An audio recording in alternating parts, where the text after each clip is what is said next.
بسم اللہ الرحمن الرحیم، السلام علیکم۔ کیپٹل ٹاک میں خوش آمدید۔ سب سے پہلے تو آپ سب کو مبارکباد، کیونکہ سپریم کورٹ آف پاکستان نے پاکستان کے واحد سپورٹس چینل جیو سپر کو اپنے ایک حکم کے تحت بحال کرنے کا حکم دے دیا ہے اور حکومت سے کہا کہ اس کو لائسنس جاری کیا جائے۔ سپریم کورٹ کا یہ حکم مایوسی کے اندھیروں میں امید کی ایک کرن ہے، لیکن ساتھ ہی ساتھ یہ سوال بھی ہم سب کے سامنے ہے کہ حکومت سپریم کورٹ کے اس فیصلے پہ فوری طور پہ عمل درآمد کرے گی یا نہیں کرے گی۔ 3 دن کا ٹائم دیا ہے سپریم کورٹ نے حکومت کو، اس 3 دن میں جیو سپر کو لائسنس جاری ہوتا ہے یا نہیں، اس کا جواب تو آنے والے 3 دنوں میں پتہ چلے گا۔ لیکن یہ جو مایوسی کے اندھیروں میں امید کی کرن میں کہہ رہا ہوں، اس کی وجہ شاید یہ ہے کہ پچھلے کچھ دنوں سے پاکستانی عوام کو بہت زیادہ مایوسیاں ملی ہیں، اور یہ جو بجٹ تھا، اس بجٹ کے بارے میں عوام کی توقع تھی کہ شاید حکومت اپنی ماضی کی غلطیوں سے سبق سیکھتے ہوئے اس بجٹ میں کچھ ایسے اقدامات کرے گی جس سے پتہ چلے گا کہ وہ اب دوبارہ اپنی پرانی غلطیاں دہرانے پہ یقین نہیں رکھتی۔ لیکن آپ نے دیکھا کہ اس بجٹ میں ایوان صدر اور وزیر اعظم ہاؤس کے اخراجات میں اضافہ کیا گیا، حالانکہ توقع تھی کہ کمی کی جائے گی ان اخراجات میں، لیکن اضافہ کیا گیا۔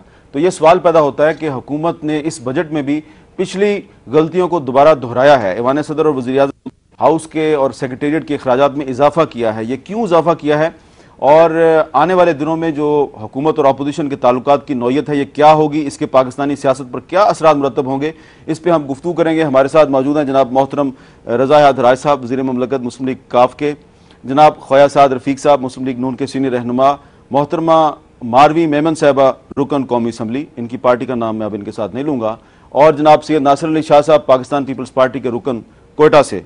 شاہ صاحب، آپ سے گفتگو کا آغاز کرتے ہیں۔ یہ جو بجٹ پیش کیا حفیظ شیخ صاحب نے، اس بجٹ کی وہ کون سی ایسی ایک بات ہے جس پہ کہ آپ فخر کر سکتے ہیں کہ جی بہت زبردست بات ہے اس بجٹ میں؟ بسم اللہ الرحمن الرحیم۔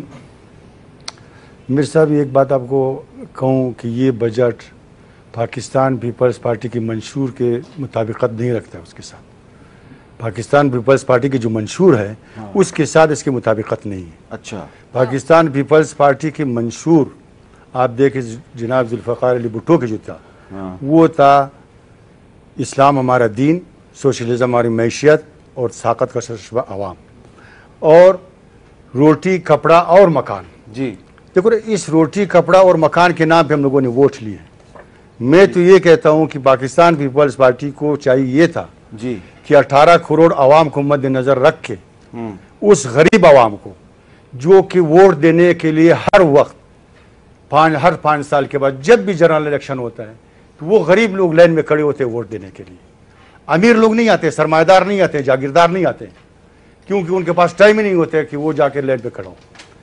تو اگر یہ مطابقت رکھتا تو وہ جناب ذوالفقار علی بھٹو کی منشور کو مد نظر رکھ کے یہ بجٹ بنایا جاتا۔ میں تو یہ کہتا ہوں کہ اس کو بیوروکریٹ نے بنایا ہے، بیوروکریٹک بجٹ ہے یہ، اور اس میں ان لوگوں کو مراد دی گئی جو مراد یافتہ طبقہ ہے، ان کے لیے یہ بجٹ بنایا گیا ہے، یعنی پہلے سے ان کے پاس مراد ہے، مزید ان کو مراد دیا گیا ہے۔ اب وقت آ گیا ہے کہ جو مراد یافتہ طبقہ ہے، میر صاحب، اگر ہم ان کے اخراجات کو کم نہیں کریں گے، آپ یقین کریں کہ پھر ہمارے ملک جو تباہی کی طرف جائے گا۔ اس کا وجہ یہ ہے کہ ہماری معیشت تباہ ہے، آج ہمارے پاس اقتصاد، ہماری پوری پاکستان کی اقتصاد تباہ ہے، دہشت گردی کی لپیٹ میں ہم ہیں۔ اور اگر آج بھی ہم اس ریئلٹی کو ہم ریئلائز نہیں کرتے ہیں کہ عوام کے لیے بجٹ عوام کے لیے ہونا چاہیے، اور بالکل واضح طور پہ کہ بھائی عوام کو کیا انسینٹو مل رہا ہے، تو آپ کیا دال سستا ہو رہا ہے، آپ اس بجٹ کے حق میں ووٹ نہیں دیں گے؟ میں بالکل اس بجٹ کے حق میں ووٹ نہیں دوں گا۔ اچھا ماروی میمن صاحبہ، یہ آپ نے جس وقت بجٹ اس دن پیش ہوا تو مسلم لیگ نون کا احتجاج ہو رہا تھا، تو آپ پہلے آئیں اور آپ نے وزیر اعظم صاحب کے پاس آ کے بجٹ ڈاکومنٹس میں کچھ صفحے پھاڑ کے ان کے سامنے پھینکے، پھر آپ ان کے احتجاج میں جا کے شامل ہو گئیں۔ آپ نہیں سمجھتی کہ یہ کیا آپ نے صفحے پھاڑ کے وزیر اعظم صاحب کے سامنے پھینک دیے، یہ پارلیمانی روایات کے مطابق نہیں تھا؟ کیا پھاڑا تھا آپ نے؟ بسم اللہ الرحمن الرحیم۔ پہلی بات تو یہ کہ یہ پارلیمان کا حسن ہے، جمہوریت کا حسن ہے احتجاج، اگر کوئی چیز صحیح نہیں لگے، اور جب تک فائنانس بل ووٹ ان نہیں ہو جاتا تو ہماری ایک رائٹ ہے کہ ہم اس میں ریکمنڈیشنز دے سکیں، اور جو چیزیں ہمیں اچھی نہیں لگیں ہم اس کو بتا سکیں تاکہ وہ ان کو فکس کریں۔ حکومت کا کام ہے فکس کرنا، یہی پرپس ہے اس پورے ڈیبیٹ کا جو 10-12 دن چلتا ہے. نہیں تو فائدہ کیا اگر ہم نے وہاں چپ کر کے بیٹھنا ہے, تو کوئی ریکمنڈیشن جب تک آپ نہیں دیں گے تب تک کوئی بہتری تو آ نہیں سکتی ہے. تو میں تو صرف وہ 2 کاغذ پھاڑے تھے جس میں پرائم منسٹر کے اپنے اخراجات تھے اور پریزیڈنٹ کے اپنے اخراجات تھے, وہ 2 میں نے پھاڑے تھے. اس میں اضافہ ہو گیا تھا 484 ملین سے لے کے 546 ملین کا پرائم منسٹر کا تھا. یہ صرف سیکریٹریٹ کا, باقی تو پرائم منسٹر کے سیکریٹریٹ کے علاوہ جو ارد گرد جو ان کے جو آرگنائزیشن جو ان کے انڈر آتے ہیں اس کا کہیں زیادہ ہے, لیکن پیورلی ان کا. اور پریزیڈینشل سیکریٹریٹ کا 427 ملین سے لے کے 482 ملین ہو گیا. تو یہ ہمیشہ سمبولک ہوتا ہے, سمبولکلی اگر آپ اس کو کم کریں گے تو ایک اچھا میسج جائے گا. جو چیز میں نے نہیں پھاڑی لیکن آج میں آپ کے لیے لے کے آئی ہوں وہ یہ ہے کہ لاسٹ ایئر پریزیڈنٹ کا جو بجٹ جو انہوں نے ایکسٹرا سپلیمنٹری گرانٹ جو مانگا ہے کہ جو انہوں نے اوور سپینڈ کیا, اگر لاسٹ ایئر ان کو کوئی چیز ہم نے الاؤ کی تھی تو اس سے انہوں نے اوور سپینڈ کتنا کیا. لاسٹ ایئر ان کو الاؤڈ 427 ملین تھا پریزیڈنٹ سیکریٹریٹ کو, انہوں نے اوور شوٹ کیا اور ایکسٹرا سپینڈ کیا, اوور ڈرافٹ لی ہے 95 ملین کی, 95 ملین کی, مطلب 95 ملین کی وہ یہ سپلیمنٹری گرانٹ کا ہے. اب وہ 95 ملین ایجوکیشن پہ نہیں اوور سپینڈ ہوئے, ایجوکیشن پہ 46 ملین اوور سپینڈ ہوئے, جبکہ اس پہ زیادہ ہو سکتے تھے. اور باقی جو کیا کہتے ہیں ہیلتھ ڈویژن پہ تو صرف 2 ملین جو ہے ایکسٹرا اسپینڈ ہوئے. سوری 46 ملین نہیں, 46,000, صرف 46,000 ایکسٹرا ہیلتھ پہ اسپینڈ ہوئے. اور یہ جو ہے ابھی میں نے آپ کو بتایا 2.4 ملین اس پہ ایکسٹرا اسپینڈ ہوئے, جبکہ پریزیڈنٹ کے اس پہ 95 ہوئے. تو آپ حساب کتاب لگا لیں کہ اوور اسپینڈ جب کرتے ہیں تو 95 اس پہ کرتے ہیں, ہیلتھ پہ صرف 46,000 کرتے ہیں اور ہیلتھ پہ صرف 2.4 کرتے ہیں. خواجہ سعد رفیق صاحب, جس انداز سے پی ایم ایل این نے بجٹ کے دوران احتجاج کیا, شاید آپ 3 سال میں پہلی دفعہ یہ ثابت کرنا چاہ رہے تھے کہ we are no more friendly opposition, لیکن جو انداز آپ نے اختیار کیا وہ آپ سمجھتے ہیں کہ وہ پارلیمانی روایات کے مطابق تھا, اس سے جمہوریت کو فائدہ ہوگا؟ دیکھیں بسم اللہ الرحمن الرحیم, میر صاحب ہم فرینڈلی اپوزیشن کبھی نہیں تھے. جتنی بار کوئی کہے تانا دے, الزام لگانے کی کوشش کرے, ہمارے وہ دوست بھی الزام لگاتے رہے تھے جو اب حکومت میں خود ہیں. تو بہرحال فرینڈلی اپوزیشن ہم کبھی نہیں تھے, ذمہ دار اپوزیشن کا ہم نے کردار ادا کرنے کی کوشش کیا. پر 3.25 سال کے بعد ہمارا پیمانہ صبر لبریز ہو چکا ہے, اور ہم سمجھتے ہیں کہ موجودہ حکومت جو ہے یہ جھوٹ بولنے کے سوا اور قوم کو دھوکہ دینے کے سوا کوئی دوسرا کام نہیں کر رہی. اس بجٹ کے حوالے سے ہمارے احتجاج کی ریلیونسی جو ہے وہ 1 2 3 کر دیتا ہوں. پہلی بات یہ ہے کہ پچھلے سال اپوزیشن لیڈر نے اپنی سپیچ میں 13 پوائنٹس 13 پرپوزلز دیے تھے کہ ان کو آپ بجٹ میں انکلوڈ کر لیں. کسی ایک بھی پرپوزل کا جواب نہیں دیا وزیر خزانہ نے. ہم نے 10 پوائنٹ چارٹر دیا پوری قوم کے سامنے جس پہ ہماری علیحدگی ہوئی پنجاب میں. انہوں نے ان 10 پوائنٹ چارٹر جو تھا وہ جو اکانومی ہے پاکستان کی اس کی اپ گریڈیشن اور بیٹرمنٹ کے حوالے سے تھا, اس کو بالکل ایڈریس نہیں کیا. اور تیسرا ہمارا احتجاج یہ تھا کہ جس پارلیمنٹ میں آپ یہ منی فائنانس بل لے کے آئے ہیں, یہ بجٹ لے کے آئے ہیں, اس کی تو آپ عزت ہی نہیں کرتے, آپ اسے مانتے ہی نہیں ہیں. آپ نے اسے بھی کل بے توقیر کیا ہے کہ ایک یونینیمس ریزولوشن ہوا ہے اور آپ نے اس کے ساتھ ایک کھلواڑ کیا, مذاق کیا ہے. آپ ہر چیز کے ساتھ مذاق کرتے ہیں. پاکستان ایک گہری دلدل میں پھنس چکا ہے اور آپ سنجیدہ ہی نہیں ہو رہے ہیں. بدنیتی, کھوٹ, دھوکہ بازی اور جھوٹ, جب یہ ترا امتیاز بدنیتی, کھوٹ, دھوکہ بازی, جھوٹ, اور کہوں یہ کافی ہے. یہ جب کسی حکومت کا ترا امتیاز بن جائے, اور معذرت کے ساتھ پاکستان پیپلز پارٹی کی جو زرداری صاحب کی لیڈ گورنمنٹ ہے, پی پی پی کی وہ حکومت جو زرداری صاحب جس کو لیڈ کر رہے ہیں, زرداری صاحب کے پاکستان میں آج 42.5% لوگ خط غربت سے نیچے زندگی گزار رہے ہیں. ایشین ڈیولپمنٹ بینک کہہ رہا ہے, میں نہیں کہہ رہا. تو جھوٹ مسلسل آپ بولتے جائیں گے تو پھر آپ احتجاج تو ہوگا. باقی یہ جی پارلیمانی روایت کے مطابق ہے, ہم نے کوئی بدتمیزی نہیں کی, ہم نے سلوگن ریزنگ کی ہے, ہم نے اپنا احتجاج ریکارڈ کرایا ہے. پوری دنیا کی اقبال صاحب نے جو سوکھی روٹی جا کے دی اس کو پیش کیا نا جی, کہ روٹی نہیں ہے لوگوں کے پاس کھانے کے لیے, سمبولک ہے. لیکن آپ تو پنجاب میں تندور لگائے ہوئے ہیں آپ نے سستی روٹی کے, تو آپ کیسے کہتے ہیں روٹی نہیں ہے؟ پنجاب میں سستی روٹی کا تندور لگانے سے عام آدمی کو یہ تو کوئی نہیں کہہ رہا نا کہ مفت روٹی یا سستی روٹی ہر ایک کو ملنی شروع ہو گئی ہے. کچھ کو ملی ہوگی, کچھ کو نہیں ملی ہوگی, لیکن جو مہنگائی بڑھ گئی ہے, جو انفلیشن بڑھ گئی ہے, اب یہ دیکھیں نا 2.4 ان کا جی ڈی پی کا گروتھ ریٹ ہے. اس ریشو پہ آپ بتائیں آپ کے پڑوسیوں میں سے کسی کا یہ حال ہے تو آج تو جاب اپرچونٹیز ہی نہیں ہے. غربت بڑھتی چلی جائے گی اور کرائم بڑھے گا اور پھر لوگ ایکسٹریمسٹ ہوں گے.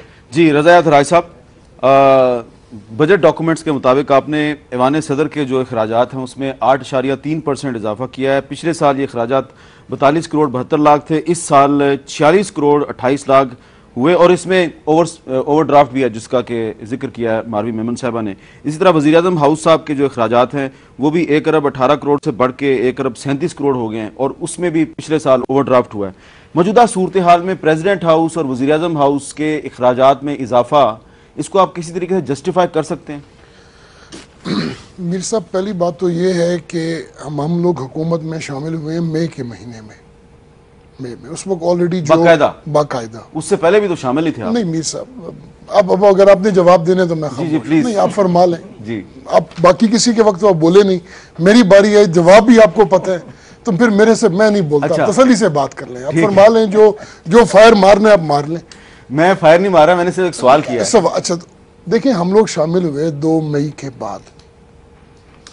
بجٹری جو ڈاکومنٹیشن ہے اس سے بہت پہلے ان کے جو سیکرٹریز ہوتے ہیں وہ کر چکے ہوتے ہیں. جب یہ چیزیں اس دن کیبنٹ میٹنگ میں لائیں گئیں تو اس پہ چودھری پرویز الہی صاحب نے پرائم منسٹر صاحب سے یہ عرض کی کہ جناب یہ جو ڈاکومنٹیشن ہے کیونکہ ہمیں مشاورت کا موقع نہیں ملا اور ہم اس کو آج دیکھ رہے ہیں, ہم اس پہ اپنی پروپوزلز دینا چاہیں گے, تو اس سلسلے میں ہم اپنی پروپوزلز ضرور دیں گے. حامد میر کو 1 مہینے میں ہمارے حکومت میں شامل ہونے سے ملک میں کوئی دودھ کی نہریں نہیں بہنی شروع ہو گئی. جو ملکی حالات ہیں جو کل تھے آج اس سے اچھے نہیں ہیں اور یہ ایک بہت مشکل کام ہے. مجھے ویسے اگر آپ برا نہ منائیں ایک بات بتاؤں آپ کو, مجھے جناب چودھری پرویز اگر میں نے برا منانا ہے تو پھر آپ نہ کہیں. مجھے چودھری پرویز اگر مجھے ایک بات بتائیں, اگر مجھے بات بری لگنی ہے تو پھر آپ بات نہ کریں تو شاید بات اچھی لگے. نہیں اگر اچھی لگے تو پھر لردگی میں کر لیجیے گا. چودھری پرویز الہی صاحب نے مجھے حکومت میں شامل ہونے سے پہلے کہا تھا کہ 6 مہینے کے اندر اندر آپ کو نظر آئے گا کہ ہمارے حکومت میں شامل ہونے سے پاکستان کے حالات ٹھیک ہو گئے ہیں. دیکھیے ایک چیز تو ہم نے کروائی ہے, آپ جا کے یوٹیلٹی سٹورز پہ چیک کر لیں. خواجہ صاحب نے بڑی ایک مدبرانہ اور ایک مدبرانہ بات کی ہے, آپ جا کے چیک کر لیں. 20 روپے کلو تو صرف آٹے میں کم ہوا ہے. کتنی اشیاء ہیں جن کی قیمتوں میں چودھری پرویز الہی صاحب نے پہلے دن جو میٹنگ کی اس کے بعد فیصلہ کیا. ابھی میں یہ نہیں کہہ رہا کہ یہ حالات ایسے ہیں جو میں ٹھیک کر سکتا ہوں, یہ حالات ایسے ہیں جو خواجہ صاحب ٹھیک کر سکتے ہیں یا ماروی میمن صاحبہ یا شاہ صاحب. ہم چاروں اگر جب تک کٹھے نہ ہوں اور یہ ملک کے جو حالات ہیں ہمارے اندر اگر سیاسی سوچ میں استحکام نہ ہو تو یقین مانیے اکیلا کوئی آدمی ٹھیک نہیں کر سکتا. جی ناصر علی شاہ صاحب, آپ یہ سمجھتے ہیں کہ اگر آپ سب اکٹھے ہو جائیں تو حالات ٹھیک ہو جائیں گے؟ امیر صاحب پہلے تو میں خواجہ صاحب رفیق کی ذرا تھوڑا سا وضاحت کر دوں. جنہوں نے کہا کہ ہم نے پارلیمانی طریقے سے احتجاج کیا. احتجاج کرنا بالکل بے شک ہر اپوزیشن کا کام ہے. اپوزیشن کا کام یہ ہے کہ وہ مثبت احتجاج کرے. آج ملک جس دور سے گزر رہا ہے, آپ کے سامنے یہ بولنے کی میرے ضروری نہیں ہے کہ میں کہوں اس بات کو. دہشت گردی ہے, ہر حالت میں جو ہے ملک ہر طرف سے ایک گرداب میں بچ چکا ہے. تو اس کی بجائے آپ آ کے میرا خیال ہے کہ ایسی اپوزیشن بنے جو مثبت کام ہو اس عوام کے لیے, اس 18 کروڑ عوام کے لیے جس سے ہم لوگوں نے ووٹ لیے. کیا کریں یہ بتائیں. یہاں پہ ہم اپنی پارٹی کی جو مفادات سے بالاتر ہو کے ہم نے بات کرنی ہے جو کہ 18 کروڑ عوام کے لیے ہو, جو کہ مفید ہو 18 کروڑ عوام کے لیے.